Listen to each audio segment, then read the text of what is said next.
नगीना का next part है दोस्तों। लास्ट में भाई राज पता चला, ये लड़की जो है वो सांप पे भाई, वो भी बोलती है खुद मैं मारूंगी जो भी आएगा सामने।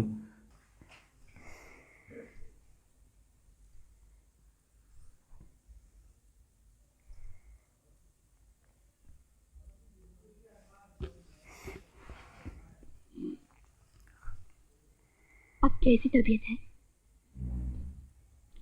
तुम जब तक मेरे साथ हो मेरा कुछ नहीं बिगड़ सकता। तुम्हारा प्यार मेरे हर दुख दर्द पर मरहम की तरह असर करता है। तुम्हें देखता हूं तो कभी कभी ऐसा लगता है कि तुम कोई देवी हो, अंतर्यामी हो। अगले पिछले हर पल के बारे में तुम जानती हो। ठीक है, अगर मैं देवी हूँ तो तुम मेरे देवता हो। मेरी शक्ति, मेरी भक्ति सब तुम ही हो। बात को टालो मत। मैंने तुम्हारी इस देवी शक्ति को कई बार महसूस किया है। जिस फाइल को ढूंढते ढूंढते मैं मायूस हो गया था, तुम्हारी उसका अंजाम जो हो गया उसे भूल जाइए। अच्छा, अब आंखें बंद। तुम्हें याद है रजनी, जब हम पहली बार मिले थे तो तुमने कहा था कि हमारा संबंध बहुत पुराना है। तुम्हें पाकर ऐसा लगता है कि वाकई हमारा संबंध सदियों पुराना है, जन्म जन्म पुराना। हाँ, जन्म जन्म पुराना। अब सो जाइए, डॉक्टर ने आराम करने के लिए कहा है। ठीक है। अरे ये क्या कर रहे हैं? अरे उस दिन तो घर से निकलने नहीं दे रही थी, अब मैं तुम्हारे सामने तो दूर दूर भाग जा रही है। ये हमारा बेडरूम नहीं है, हॉस्पिटल है। हाँ हाँ, रूम अस्पताल का, लेकिन बेड तो अपना। हाँ? अरे अब नहीं आएगी तो यहाँ 9 महीने बाद कैसे आएगी?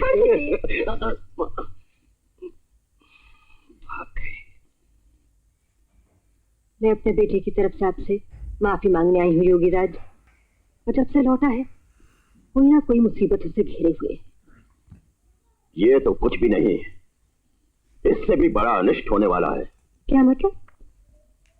ये बहू कहां से उठा लाई हो तुम? उठा लाई? ब्याह कर लाए हैं योगीराज? उसके माँ बाप, भाई बहन, सगे संबंधी कोई है? अनाथ है बेचारी। उसका कुल, वंश, गोत्र, इसके बारे में कुछ जानती हो? जी नहीं। जान भी कैसे सकती हो? मैं समझी नहीं योगीराज। वो औरत नहीं, वो एक नागिन है। मेरी बहू नागिन? ये कैसे हो सकता है? हो क्यों नहीं सकता? वो एक इच्छाधारी नागिन है जो अपने किसी स्वार्थ के कारण तुम्हारे घर में बहू बनकर आ बैठी है। इच्छाधारी नागिन? हाँ, इच्छाधारी सांप बहुत दुर्लभ होता है। सैकड़ों वर्षों की तपस्या के बाद उसमें ऐसी शक्ति आती है तो वो कोई भी रूप धारण कर सकता है। तुम्हारी बहू ऐसी ही इच्छाधारी नागिन है। नहीं, मेरी बहू, मैं नहीं मानती, मैं नहीं मानती। तुम मानोगी, लेकिन स्वयं अपनी आंखों से देखने के बाद अपनी बहू पर नजर रखो। 24 घंटे में एक बार वो अपने असली रूप में जरूर आएगी।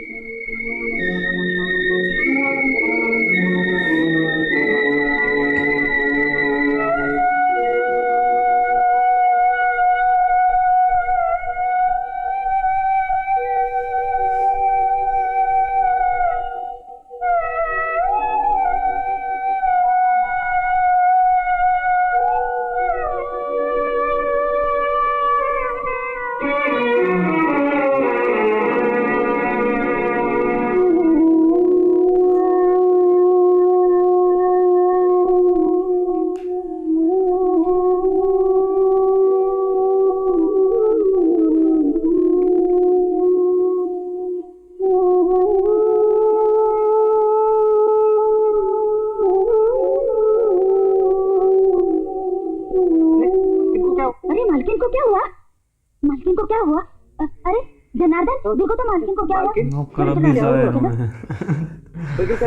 खाली इंजेक्शन मैंने दे दिया, सुबह तक बुखार उतर जाएगा। वैसे कल फिर मैं आऊँ। ठीक है, फिर मिले। Thank you.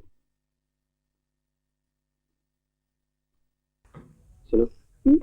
आज रात तुम माँ के कमरे में सो। इन्हें अकेले छोड़ना ठीक नहीं। ठीक है।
अरे क्या हुआ मालकिन को? मालकिन को क्या हुआ? क्या हुआ?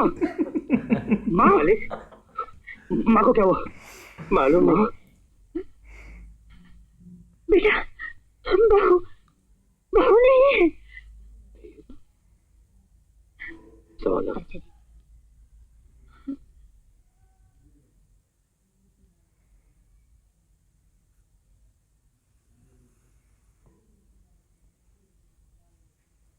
रजनी तो सो रही है। माँ, क्या हुआ आपको? आप लोग सब जाइए। आओ। लगता आपने जरूर कोई बुरा सपना देखा होगा। अब आप आराम से सो जाइए, रजनी यही है। मैं लाइट नहीं बंद करता। Okay, good night.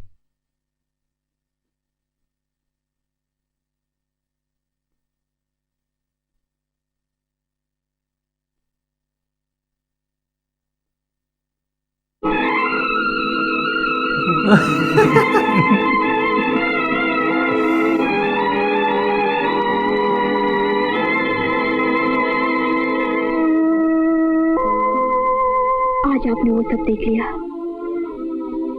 जो आपको नहीं देखना चाहिए था। मुझे नहीं देखना चाहिए था। और जो कुछ भी आपने देखा वो सच है। मेरा असली रूप वही है। डरिए मत माँ जी, डरिए मत। मैं यहाँ आप लोगों का प्यार पाने और प्यार देने के लिए आई हूँ, किसी को डराने या सताने के लिए नहीं।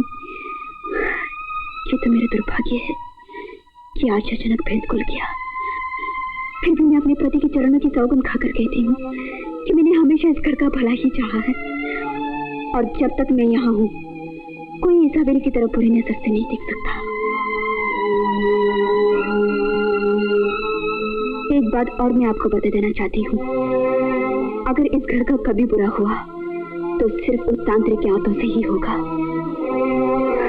माँ जी, मैं आपसे हाथ जोड़कर विनती करती हूँ, आप उस तांत्रिक से कभी मत मिलिए।